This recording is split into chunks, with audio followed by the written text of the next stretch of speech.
오늘 제목을 한번 같이 읽겠습니다. 시작. 나와 같은 선지자 하나.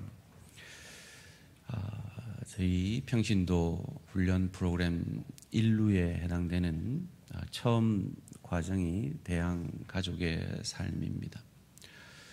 5기까지 진행되고 또 곧 6기가 개설이 될 텐데요. 아직 듣지 못하신 분들 꼭 함께 해 주시기를 간곡히 부탁을 드립니다. 지난 5기 동안 참 많은 우리 대양 가족들을 만나고 또 말씀도 나누고 질문도 받았는데요. 제가 받았던 질문 가운데 가장 인상적인 질문 하나가 있습니다. 여러분도 한번 생각해 보십시오. 그분이 이렇게 질문하셨어요. 도대체 2000년 전에 죽은 유대인 청년의 죽음이 도대체 나와 무슨 상관이 있길래 그분의 죽음을 그리고 그분의 부활을 믿는 우리에게 구원을, 영생을, 하나님의 자녀가 되는 천국 백성 되는 그런 축복을 받는다라고 하느냐 하는 것입니다. 여러분, 누군가가 여러분에게 이렇게 물으신다면 뭐라고 답해 주시겠습니까? 아마도 오늘 본문에 그리고 오늘 설교가 거기에 대한 답이 될 수 있지 않을까 생각을 합니다. 저희는 계속해서 이 성경, 구약과 신약이 무엇에 관한 말씀이신지를 함께 생각해 보고 있죠. 구약은 뭐에 대한 거라고요? 오실 메시아, 기름 부음을 받은 자라는 뜻이죠. 헬라어로는 그리스도라는 말입니다. 의역하면 구원자라는 말이죠. 구약은 오실 메시아, 그분에 대한 약속을 길게는 수천 년, 짧게는 수백 년 전에 하나님이 선지자를 통해 하셨다라는 것입니다. 그리고 신약은 그 신실한 하나님께서 그 약속하신 대로 그리스도를, 자기의 아들을 이 땅에 보내셔서 우리를 구원하신 그 약속을 이루신 말씀이고, 그리고 단 한 가지 이루어지지 않은 약속, 다시 오셔서 그때는 구원주로서가 아니라 심판주로서 다시 오실 것에 대한 약속의 말씀입니다. 혹 여러분께서 제가 이렇게 신약과 구약을 정의를 하니까 저건 김 목사만의 정의인가 아닌가 생각하실 분이 계실지 모르겠습니다. 아닙니다. 이건 예수님께서 친히 우리에게 가르쳐 주신 말씀입니다. 우리가 다음 주에 생각해 보겠습니다마는 이어지는 요한복음 5장 39절에서 예수님이 친히 이렇게 말씀하셨어요. 너희가 성경에서 영생을 얻는 줄 생각하고 성경을 연구하거니와 이 성경은 곧 누구에 대하여? 내게 대하여, 즉 오실 메시아인 내게 대하여, 그리고 오신 메시아인 내게 대하여, 그리고 다시 오실 구원자 그리스도인 내게 대하여 증언하는 것이라 라고 말씀해 주시는 것입니다. 오늘 본문 24절은 아마 많은 분들이 익숙하게 들으셨을 구절입니다. 한번 같이 읽어볼까요? 시작. 진실로 진실로 너희에게 이르노니 내 말을 듣고 또 나 보내신 이를 믿는 자는 영생을 얻었고 심판에 이르지 아니하나니 사망에서 생명으로 옮겼느니라. 계속 띄워주시고요. 우리는 이 말씀을 통해서 예수 믿으면 구원받습니다 라는 확신을 얻게 됩니다. 참 감사한 확신이고 귀한 말씀입니다. 그런데 이 말씀을 좀 더 깊이 이해한다면 우리에게 더 큰 유익이 있으리라 믿습니다. 여기서 믿는 자는, 예수를 믿는 자는 영생을 얻었고 라고 할 때 원문에 보니까 에케이라는 단어인데요, 현재 시입니다. 즉 예수를 믿으면 영생을 계속해서 소유하게 된다는 것이죠. 그리고 사망에서 생명으로 옮겼느니라 라는 이 표현은 완료형으로 쓰여져 있습니다. 완료형은 동작이 완료된 상태가 현재까지 계속 지속되어지는 것이죠. 다른 말로 하면 우리는 영생을 얻은 것을 계속 지속하고 있고 우리가 사망에서 생명으로 옮겨진 이것이 계속 지속이 되어진다는 것입니다. 예수를 믿으면 영생이 계속 지속되고 예수를 믿으면 사망에서 생명으로 이미 옮겨졌음을 믿으십니까?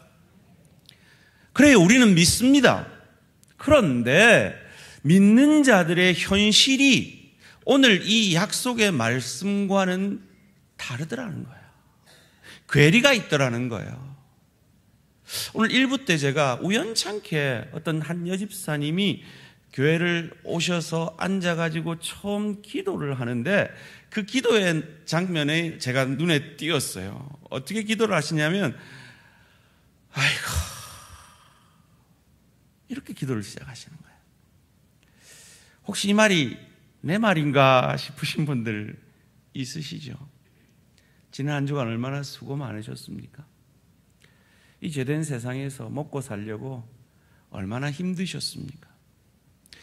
육신의 질병을 가지고 싸우고 계신 사랑하는 내 지체들이 얼마나 힘들어하는지, 마음의 상처와 아픔을 가지고 그것과 싸우는 내 지체들이 얼마나 어려워하는지, 관계의 어려움 때문에 갈등하는 내 지체들이 이미 생명은 얻었는데 사망에서 생명으로 옮겨졌다고는 하는데 여전히 사망같이 사는 그 현실을 감당해내고 있는 것을 저는 목사로서 잘 알고 있습니다.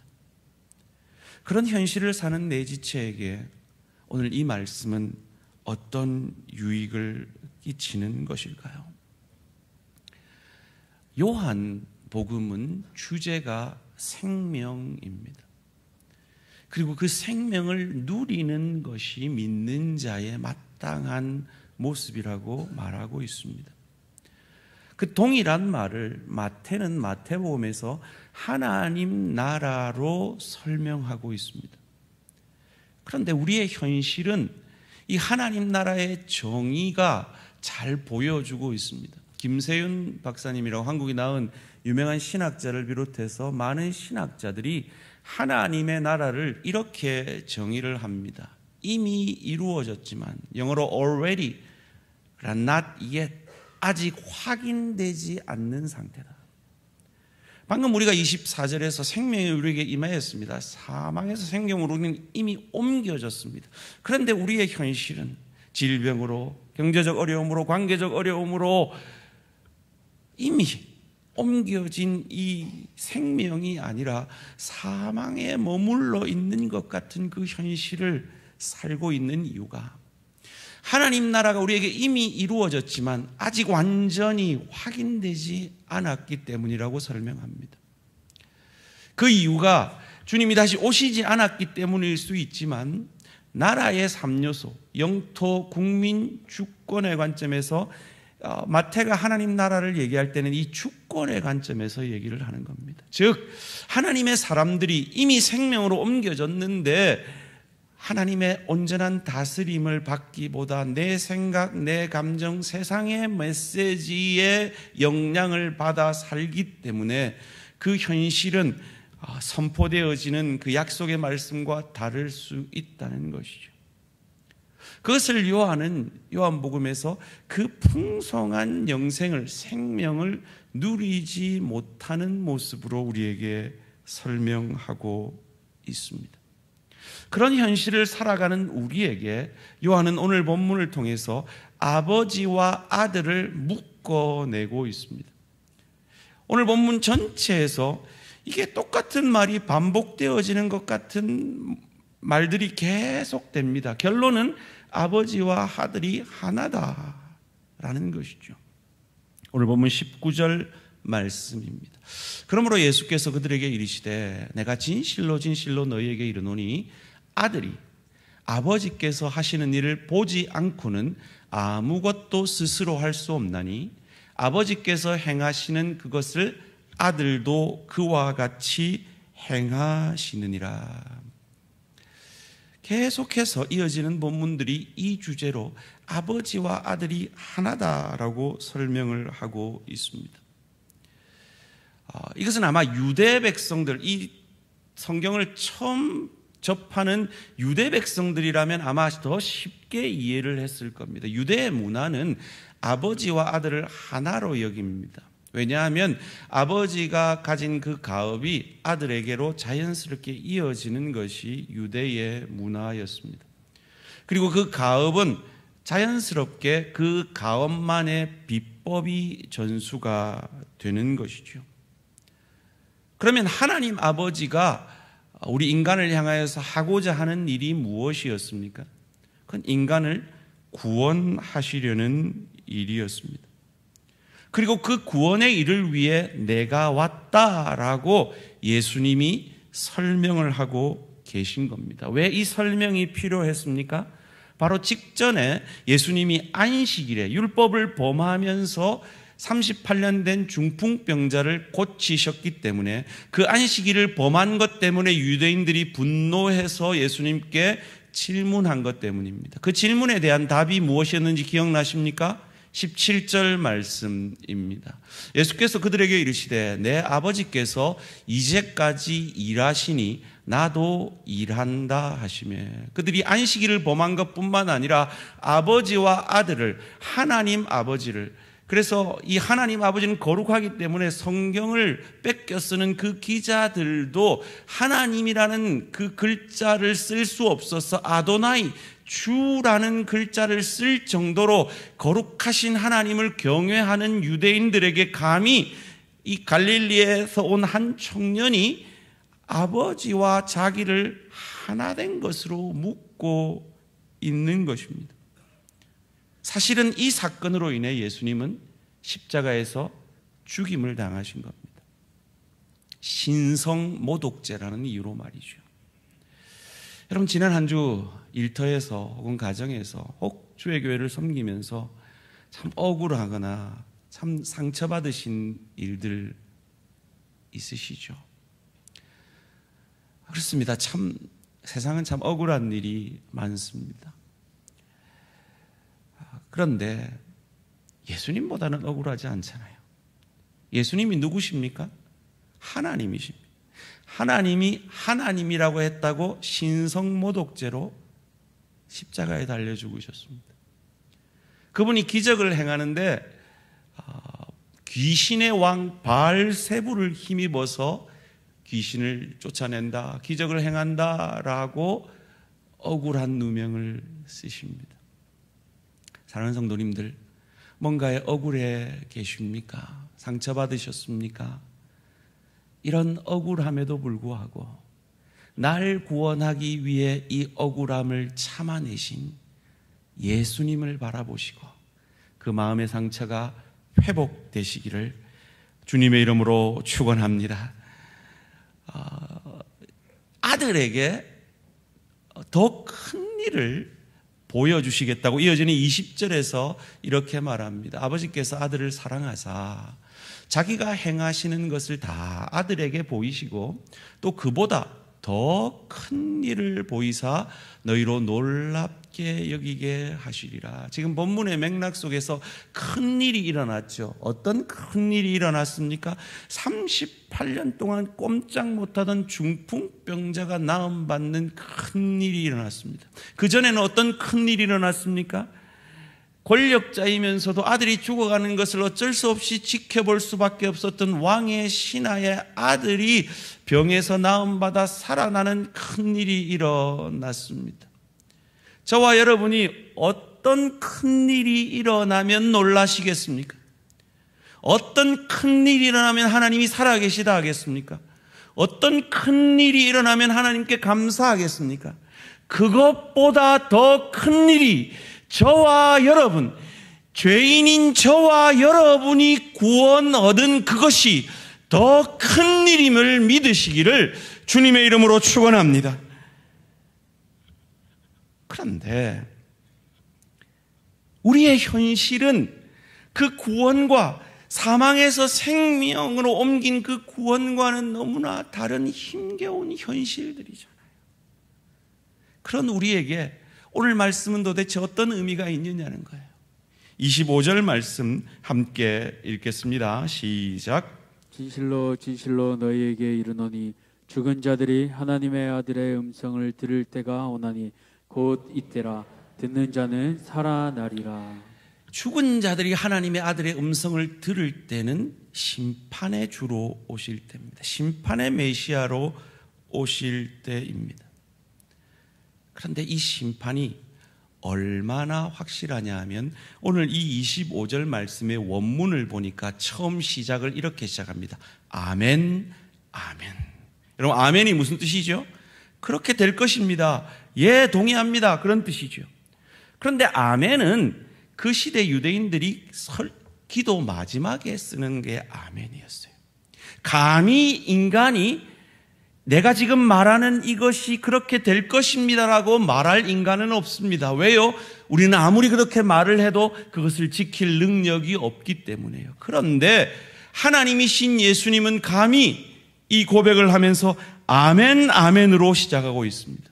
반드시 그 심판의 날이, 그 구원의 완성의 날이 이를 것임을 가르쳐 주고 있는 것이죠.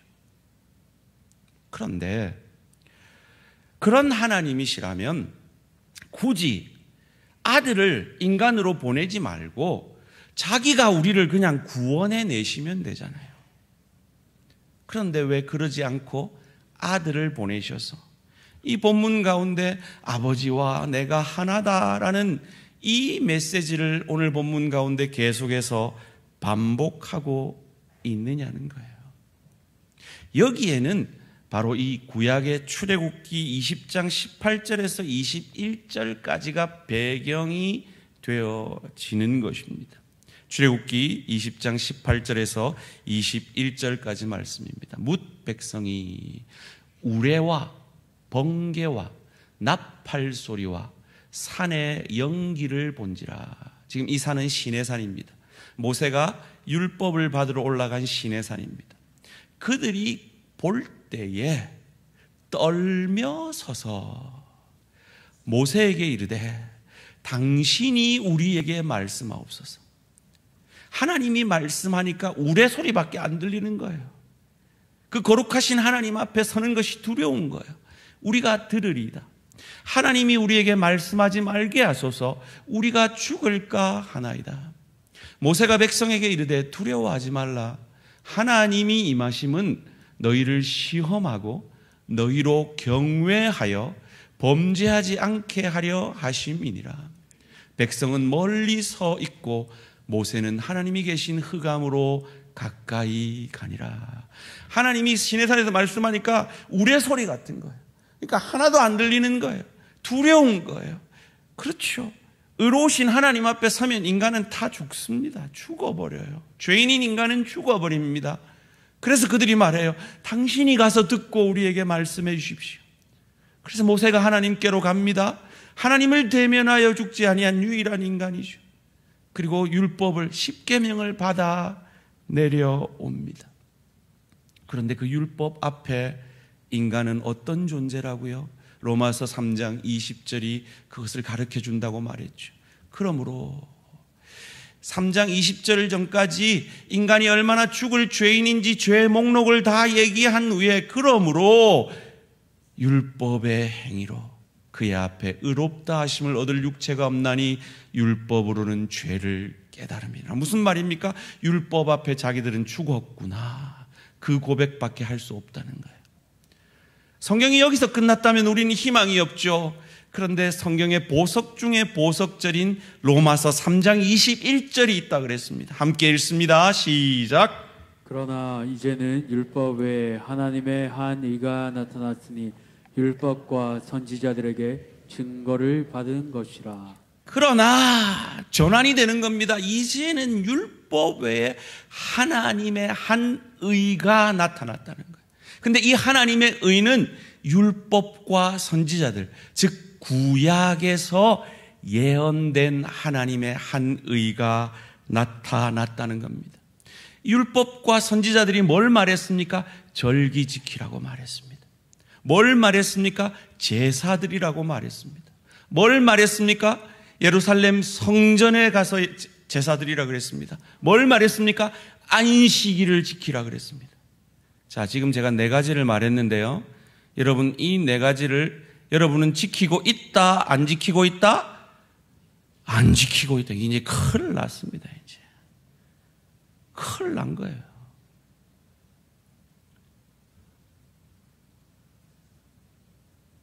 우리는 이걸 못 지키는 거예요. 모세도 그걸 아는 거예요.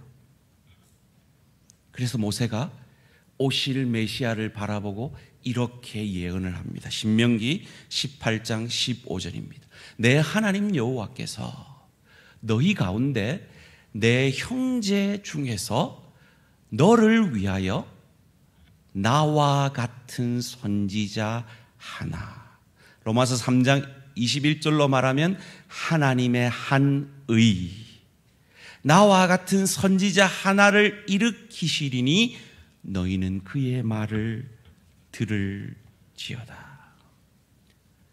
모세가 자기가 하나님 앞에 백성들의 중보자가 되어지는 것처럼 자기와 같은 백성들의 그 중보자가 이 땅에 메시아 그리스도로 오심으로 말미암아 자신도 구원받음을 고백하고 있는 것입니다.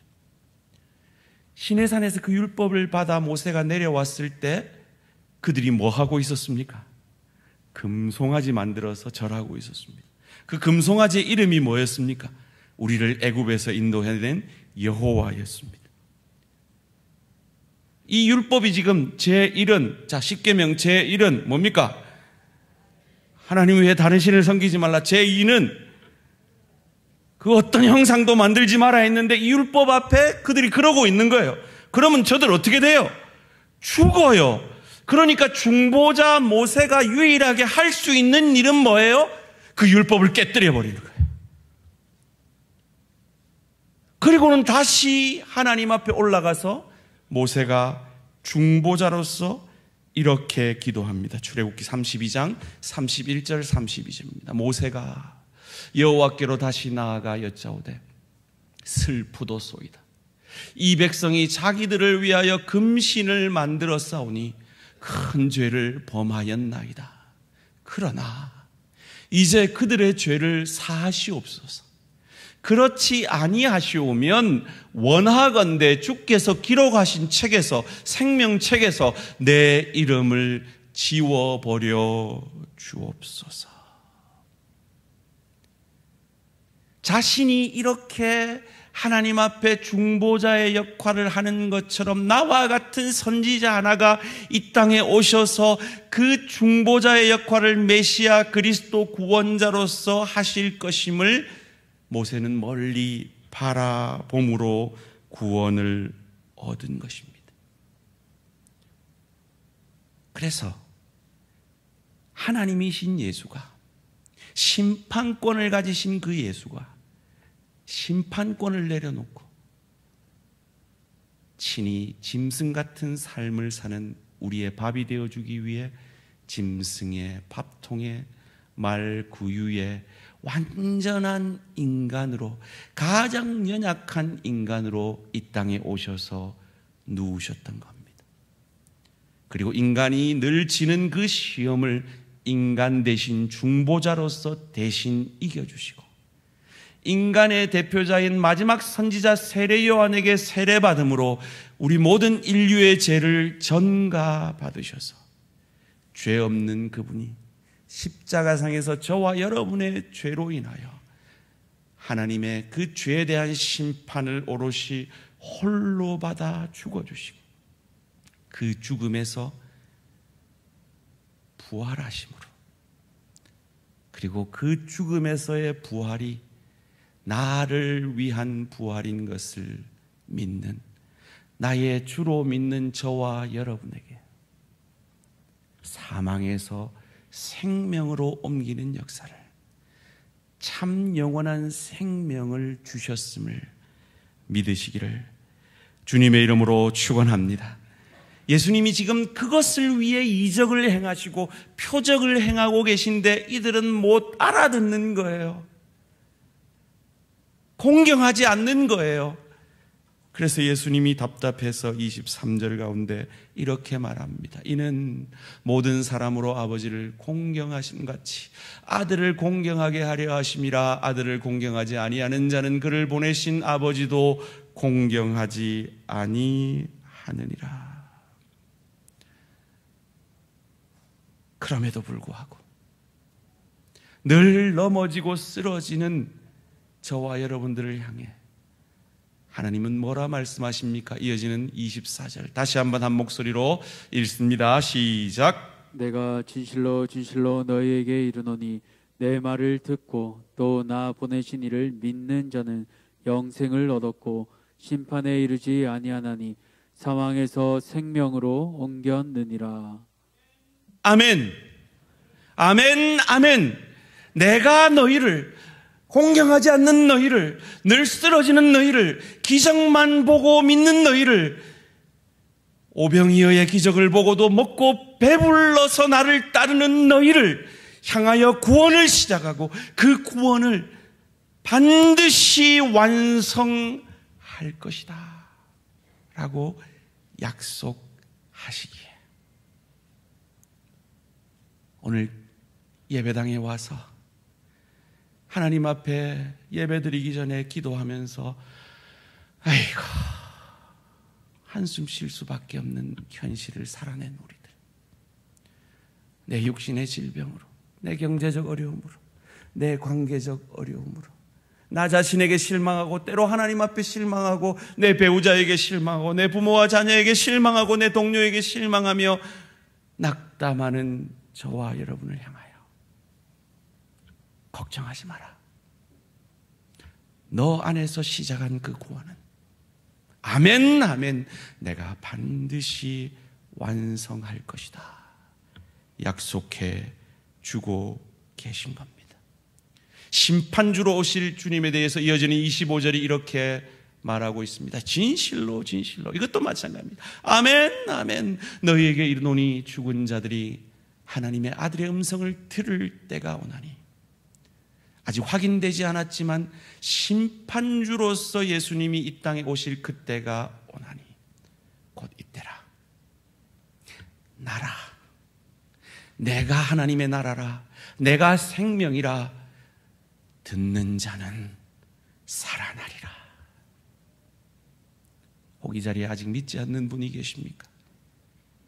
이 음성을 듣고 주를, 예수를 나의 주로 영접하심으로 살아나게 되시기를 주님의 이름으로 축원합니다. 혹 이 자리에 생명으로 이미 옮겨졌음에도 불구하고 낙담해 계신 분이 계십니까? 이 음성 들으시고 살아나게 되시기를, 다시 일어서게 되시기를 주님의 이름으로 축원합니다. 우리는 어떤 존재입니까? 25절 말씀이 뭐라고 얘기합니까? 25절이 죽은 자들이, 그렇습니다. 우리는 우리 자신으로 우리 자신을 바라보면 우리는 죽은 자들입니다. 그것을 예배서 2장 1절은 뭐라고 얘기합니까? 그는, 예수님은 허물과 죄로 죽었던 너희를 살리셨도다. 왜 우리가 낙담합니까? 왜 우리에게 병이 찾아옵니까? 왜 우리의 관계가 깨어집니까? 우리의 죽었던 죄 때문이죠. 그런데 주님이 그 죄를 이기고 부활하셨다는 겁니다. 중풍병자와 같은 나를 살리신다는 겁니다. 아들의 죽음, 죽어가는 그 병 앞에 아무것도 할 수 없는, 내가 가진 그 어떤 것으로도 할 수 없는 절망 가운데 있는 왕의 신하의 아들을 살리신다는 겁니다. 세상 속에서 조롱받고 박해받고 버림받은 그 사마리아 여인을 살려내신다는 겁니다. 세상 사람들이 부러워하는 그 모든 것을 가진 니고데모도 영생에 대해서 갈구하며 허전해하는 그 마음을 예수께서만이 채우신다는 겁니다.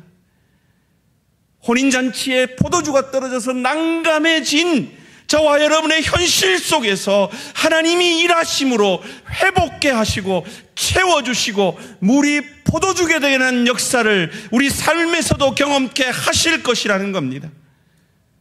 이것이 예수께서 오늘 본문 가운데 우리에게 약속해 주는 말씀인 것입니다. 그분은 심판주로 다시 오실 것입니다. 28절 말씀입니다. 이를 놀랍게 여기지 말라. 무덤 속에 있는 자가 다 그의 음성을 들을 때가 오나니. 2000년 전에 수천 전에 약속한 그 메시아의 약속을 2000년 전에 이루신 그분이 다시 오실 것을, 심판주로 오실 것을 약속하신다는 겁니다. 그런데 그 심판의 권한이 누구에게 있습니까?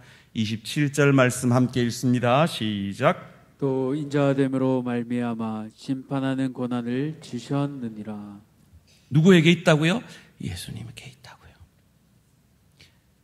이거 얼마나 좋은지 모릅니다. 예수를 믿으면, 우리 다시 한번 손가락 해볼까요? 예수를 믿으면 우리의 과거, 따라해봅시다. 우리의 과거, 현재, 미래의 모든 죄가 사함받음을 믿으시기를 옆 사람한테 주님의 이름으로 축원합니다. 우리가 이렇게 믿을 수 있는 이유가 뭐예요? 우리는 지난주도 죄를 지었는데요. 지난주도 아이고 하나님 죄송해서 어쩝니까? 이런 우리인데요. 어떻게 우리가 이렇게 믿을 수가 있느냐 말이에요. 용서받지 못할 죄는 성경에 딱 하나 있다라고 마태복음 12장 32절이 우리에게 얘기해요. 또 누구든지 말로 인자를 거역하면 사하심을 얻되 누구든지 말로 성령을 거역하면, 옛날 성경으로 말하면 성령을 회방하면 이 세상과 오는 세상에서도, 이 세상에서 용서받지 못하고 저 심판에서도 용서받지 못하리라. 성령을 거스리는, 성령을 회방하는 죄가 뭐죠? 성령이 하는 일을 방해하는 거예요. 성령이 하는 일이 뭡니까? 고린도전서 12장 3절 말씀입니다. 그러므로 내가 너희에게 알리노니 하나님의 영으로 말하는 자는 누구든지 예수를 저주할 자라, 자기 죄 때문에 죽은 자라 아니하고, 또 성령으로 아니하고는 누구든지 예수를 주시라, 나를 위해 죽은 메시아 그리스도라 할 수 없느니라. 왜 우리가 과거, 현재, 미래의 모든 죄가 사함받았습니까? 예수를 주로 고백하기 때문임을 믿으시기를 주님의 이름으로 축원합니다. 하나님은 의로우십니다. 죄인인 우리가 하나님을 만나면 불타 없어져 버립니다. 그런데 하나님은 우리를 구원하기를 원하십니다. 그래서 하나님의 아들을 모세와 같은 한 선지자로, 중보자로 우리를 위해 이 땅에 보내어 주셨습니다. 우리의 상태가 어떠했는데요? 포도도 떨어진 혼인집 같은, 모든 것을 가지고 있으면서도 만족하지 못하는 니고데모와 같은, 남편 5에게 쫓겨나고 지금 사는 남편은 남편도 아니고 세상 사람들의 조롱을 받는 사마리아 여인과 같은, 모든 것을 가졌지만, 권력을 가졌지만 죽어가는 그 아들을 어떻게 할 수 없는 절망감 가운데 있는 왕의 신하 같은, 38년 동안 은혜의 집이라는 이름의 그 연못가에 누워 있었지만 그 누구도 은혜를 베풀지 않아서 죽어가던 38년 된 중풍병자와 같은 나의 중보자가 되어주기 위해 하나님이 하늘 보좌를 버리고 이 땅에 우리의 중보자가 되어주기 위해 오셨음을 믿으시기를 주님의 이름으로 축원합니다. 그러기에, 그분을 믿기에 우리는 오늘 절기를 지키지 않는 율법을 범하고 있어도, 그분을 믿기에 우리는 어제 안식일을 범했음에도 불구하고, 그분을 믿기에 우리는 양을 한 번도 잡아본 적이 없고, 기껏 잡아본 거는 닭대가리하고 개라도 잡아보셨는지 모르겠어요. 그런 제사를 드려본 적이 없는 우리지만, 성전에서 예배드려야 되는데 예루살렘 성전이라고는 가본 적이 없는 우리지만, 그 율법의 요구를 하나도 지켜내지 못하는 우리지만, 그 율법의 요구를 온전히 이루신, 그 율법이 말하는 예표이신, 성전이신, 안식일의 주인이신 제사의 제물 되시는 그 예수가 나를 위해 죽으시고 부활하셨음을 믿는 저와 여러분은 그 구원이 확실하고 하나님의 자녀가 되고 천국 백성 되었음을 우리는 주님이 부활하신 이 주일에 하나님 앞에 나와 예배드림으로 그 믿음을 고백하고 있음을 믿으시기를 주님의 이름으로 축원합니다. 그러기에 그 크신 은혜를 받았기에 우리에게 그 크신 구원의 은혜를 베푸신 하나님이 물으십니다. 내가 누구를 보내며 누가 우리를 대신하여 갈꼬? 누가 네 남편에게, 네 아내에게, 네 부모에게, 네 자녀에게, 네 동료에게, 네 지체에게 내 은혜와 사랑을 나 대신 전해줄 수 있을꼬? 물으실 때 아멘, 내가 여기 있나이다, 나를 보내소서. 나는 못하지만 성령의 능력으로 내 남편에게, 아내에게, 부모에게, 자녀에게, 동료에게, 지체에게 나아가므로 내가 아직 죄인 되었을 때, 원수 되었을 때 나를 사랑하시오. 그 약속을 신실히 이루심으로 나의 잘남 아니라, 나의 선함 아니라, 나의 신실함 아니라 하나님의 신실함과 그 하나님의 사랑 때문에 나를 있는 모습 그대로 용납하여 주시고 받아주시고 용서해 주시고 하나님의 자녀 삼아주신 이 놀라운 은혜를, 내게 임한 이 구원의 은혜가, 이 축복이 얼마나 크고 놀라운지를 성령의 능력으로 사역함으로 보여내심으로 도대체 네 안에 누가 있니? 도대체 너를 이렇게 변화시킨 분이 누구니? 그 고백을 세상 가운데로부터 드러낼 수 있는 저와 우리 모든 성도님들 되시기를 주님의 이름으로 축원합니다. 이 주님의 은혜를 바라보며 결단의 찬양 드리시겠습니다. 여러분이 이 자리에 앉아 계시다는 건 결코 우연이 아닙니다. 하나님의 인도하심입니다. 여러분이 여러분의 질병을 통해, 여러분의 경제적 어려움을 통해, 관계의 어려움을 통해, 여러분의 하나님 앞에 죄송한 모습 때문에 낭망하셨을지라도 힘을 내십시오. 여러분 안에 구원을 시작하신 하나님은 그 구원을 완성하실 것입니다. 아멘, 아멘이라고 장담하고 계십니다. 그리고 그 구원을 이루실 그 하나님은 깊고 넓고 크게 일하셔서 내 눈에 틀려 보여도 항상 오르신 하나님, 그래서 그 모든 것을 합력하여 선을 이루시는 하나님이심을 믿으시고 그 믿음의 고백을 주께 올려드리겠습니다.